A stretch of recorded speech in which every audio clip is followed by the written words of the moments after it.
Կարող է ներառել տարբեր ենթակառուցվածքներ։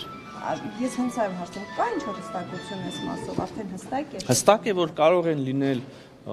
երկաթուղի, կարող է լինել գազամուղ, նավթամուղ, էլեկտրական հոսանքի գծեր, այդ բոլորը կարող են քննարկվել։ Իսկ որ երրորդ կողմն է ներգրավելու, պարոն Միրզոյան, այս մասով հստակություն կա։ Դեռևս երրորդ կողմ ասելով ուզում եմ ասեք ինչ նկատի ունեք։ Դե ասում են հայ-ամերիկյան կոնսորցիումը ընդգրկելու է նաև երրորդ կողմ, որը զբաղվելու է այդ աշխատանքներով, որ երրորդ կողմն է։ Հիմա նայեք, երրորդ կողմ ասելով այս կոնտեքստում նկատի չունենք երկիր, կառավարություն։ Մենք նկատի ունենք, որ այո, հայ-ամերիկյան, Հայաստան, Միացյալ Նահանգներ կառավարություն երկրները կհիմնադրեն ընկերություն, որը կունենա այդ կառուցապատման իրավունքը, եւ երևի, դա էլ վստահ չի, փաստ չի։ Երևի շինարարությունը կարտապատվիրակվի ինչ-որ շինարարական ընկերության, չգիտեմ, գուցե գնացքի սպասարկումը կլինի նույն ընկերությունը, կլինի այլ ընկերություն, կլինեն տենդերներ, չգիտեմ, այսինքն բնական տնտեսական ինչ-որ սելեկցիայի process կլինի, էլի տնտեսական շարժառիթներով։ Այտենց չնայենք հարցին Հայաստան, Ամերիկա եւ երրորդ երկիր, երրորդ կողմ էլի։ Գործնականում շատ մոտավոր կարող եք ասել, ապա շրջափակում արդեն ճանապարհների գործարկում կա, մոտավոր պատկերացում երբ կլինի։ Նորից եմ ուզում հարցնել, ինչ նկատի ունեք։ Ասեմ ինչ եմ հարցնում, նայեք։ Ոնց որ թե ինչ որ մի կոմպոնենտ ապա շրջափակման արդեն եղավ, հա։ Հենց հիմա կամ մտել են Հայաստանի սահման,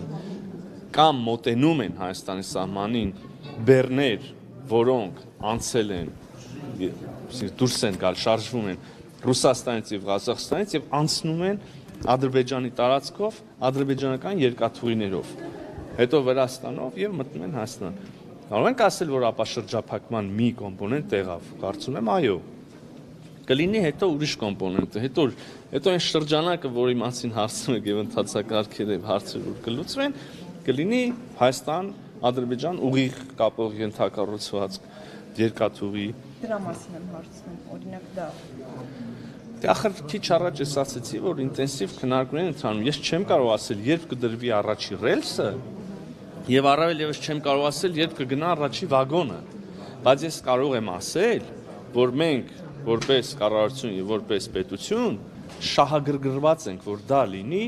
օր առաջ։ Իսկ Թուրքիայի հետ, պարոն նախարար, հայ-թուրքական պայմանավորվածությունների իրականացումը։ Չեք լսում այս հարցը պատասխանը։ Լսում էի, այնտեղ Մենք Թուրքիայի հետ ունենք գրեթե ամենօրյա երկխոսություն եւ այս երկխոսության վերջնանպատակը իհարկե սահմանների բացումն է եւ դիվանագիտական հարաբերությունների հաստատումը։ Եվ ես նաև քիչ առաջ հույս հայտնեցի, որ առաջիկայում մենք կունենանք շատ շոշափելի արդյունքներ այս ճանապարհում։ Իհարկե դրանց մի մասը Գյումրի-Կարս երկաթուղի բացումն է։ Եթե դա հարցի իմաստը։ Կա մոտապագայում դրա հնարավորություն, այսինքն ինչ որ մոտ ապագայում դրա հնարավորություն կա։ Ազդակներում միշտ ասում եք, որ հույս ունենք, որ առաջիկայում այո կլինի, նկատի ունեմ։ Հիմա հարցնում եք հնարավորություն կա գործնականում։ Ասում եմ գործնականում հնարավորություն կա։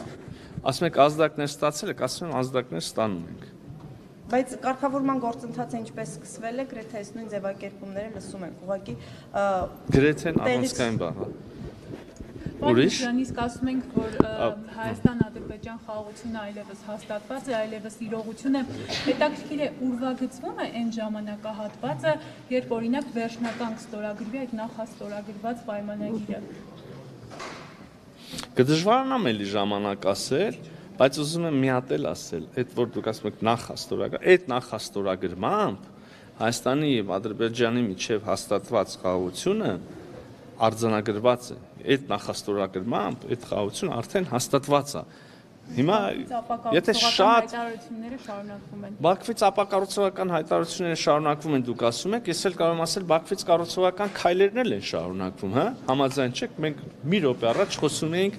Ադրբեջանով Հայաստան մտնող բեռների մասին։ Կարող եք սա ապակառուցողական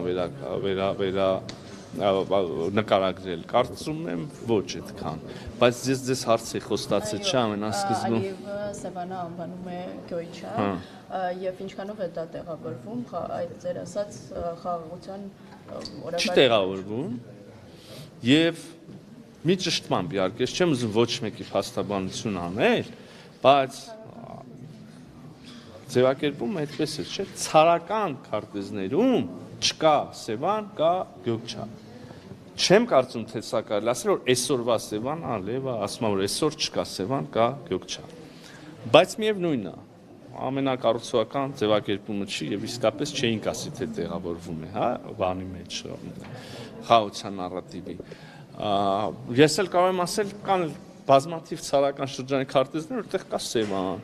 Չեմ էլ ուզում ավելի հետ գնալ պատմության մեջ, որտեղ շատ անհարմար իրավիճակ կարող է ստեղծվի եւ հայկական տեղանուններ տեսնենք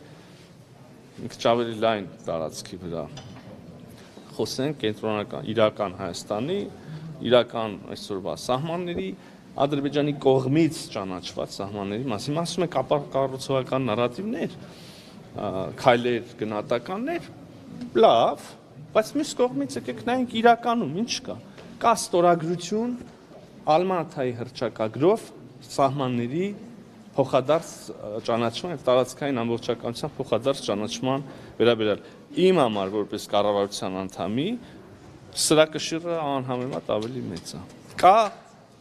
հայկական Հայաստան ուղևորվող բեռների անցում Ադրբեջանի տարածքով ադրբեջանական երկաթուղով։ Իմ համար սա անհամեմատ ավելի ծանր կշիռ ունեցող երևույթ է եւ քայլ։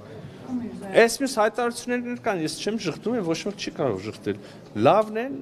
չի ասի, բայց դե երևի կամաց առաջ կգնանք, էլի։ Իսկ ադրբեջանցիների վերադարձի մասին խոսակցությունները ինչ նպատակ կամ ինչ միտում ունեն։ Ինձ եք հարցնում։ Անհանգստացնող է։ Ես կարծում եմ, որ Հայաստանի քաղաքացիները պետք է ապրեն Հայաստանում, ենթադրում եմ Ադրբեջանի քաղաքացիները Ադրբեջանում, այդպես էլի։ Շնորհակալ եմ, ստեսություն։ Հարցնեմ գլխավոր խոչընդոտ